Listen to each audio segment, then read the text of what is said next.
All right, everyone, we'd like to welcome Hermosa Beach's own Andrea Lee to this edition of the SCGA's Quarantine Chronicles. Thanks for joining, Andrea. How's everything going? Yeah, it's good. Thank you for having me.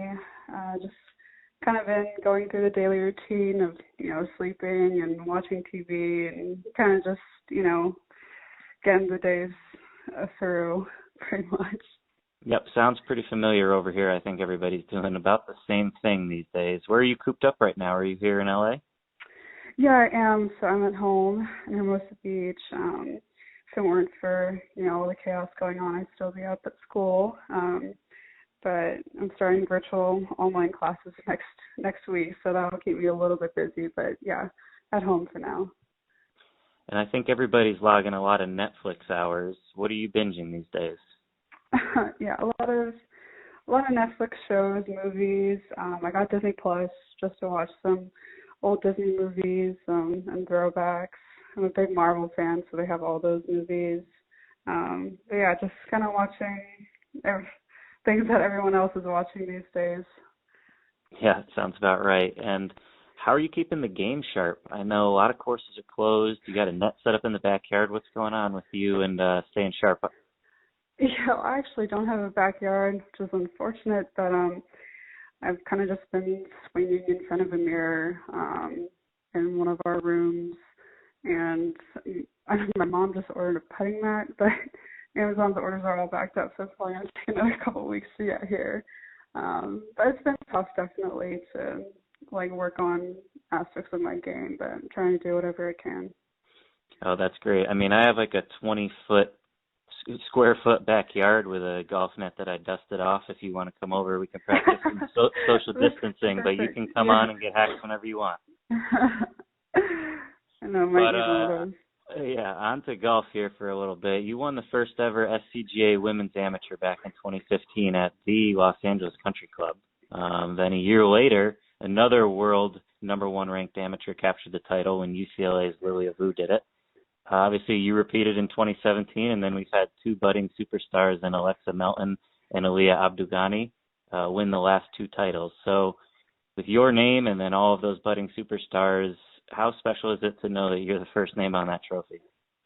Yeah, it was such an honor to be able to win that event twice. Southern California is very competitive, and, to be able to come out on top for that event amongst the best in the area was really special, and they got that big trophy up. I think the second time I won it, which was super cool, and just to see my name etched on the trophy was pretty neat to see. So it's definitely very special to me. Yeah, that's great to hear. And you went off to Stanford later in 2016. The same year you were invited to one of your two Curtis Cup teams. What were those experiences like, especially 2018 when you guys came out victorious? Yeah, those weeks were a couple of the best of my golfing career. It was super fun, super special. The first time we went to Ireland and didn't come out on top, but still had a really great time. And then the second time at Quaker Ridge, to be able to take the cup back and win with such a great group of girls was definitely a really cool experience that I'll never forget. And, it's always such an honor to be able to represent your country, and especially at the peak of, women's amateur golf. So, those 2 weeks will be lifelong memories for sure. Yeah, and at Stanford there, you had 9 individual wins, which set a program record. You were honored with the Mark H. McCormick Medal, recognizing you as the world's top amateur. That's really as good as it gets. What were those emotions like when you got recognized for that award? Yeah, to receive that medal was incredible. It was one of my goals throughout my amateur career to be able to, reach the top of the rankings and receive that award. And to do that during my last year of amateur golf was, really special. And it was kind of came out of my amateur career with a bang, kind of, I guess.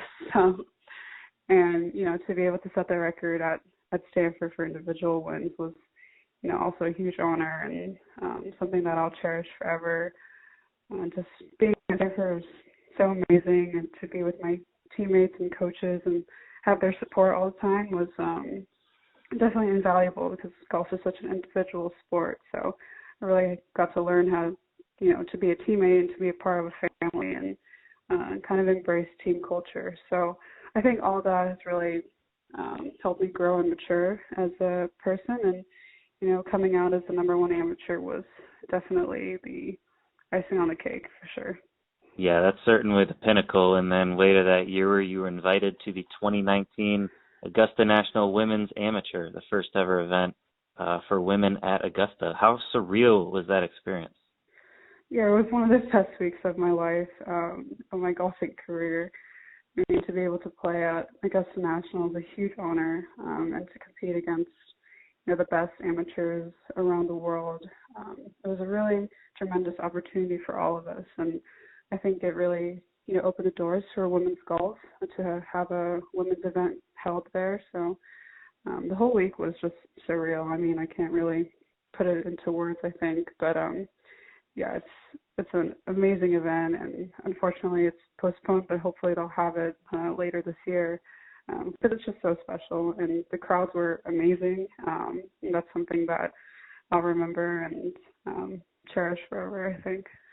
Yeah, I think we're all hoping to see Augusta on our television sets here in 2020. This past summer, you were in status on the LPGA Tour after your Q school experience. Was it a hard decision to forego your final season at Stanford in pursuit of a professional career, or had that always been your goal? Yeah, it was definitely a hard decision, because my goal coming into Stanford was to help the team win a national championship, and we came really close my first, 3 years, and it was kind of heartbreaking for sure. I definitely thought we'd be able to pull off one, and that's what was holding me back so much coming into my senior year. But at the same time, I knew my game was ready for the professional level, and I really just wanted to go out there and, see what it'd be like to play against the best in the world. And so ultimately, yes, I made, the decision to turn professional, but also pursue my degree. And, I'll be graduating on time in June. So that was a huge goal of mine, too, to be able to graduate. So just really proud of myself for being able to do both and juggling both at the same time. Yeah, and earlier this year, you made a few starts on the LPGA before everything was suspended. What were your observations out there? And once we get back to playing, what are your expectations for yourself in the big show? Yeah, the 2 events in Australia, they were extremely fun.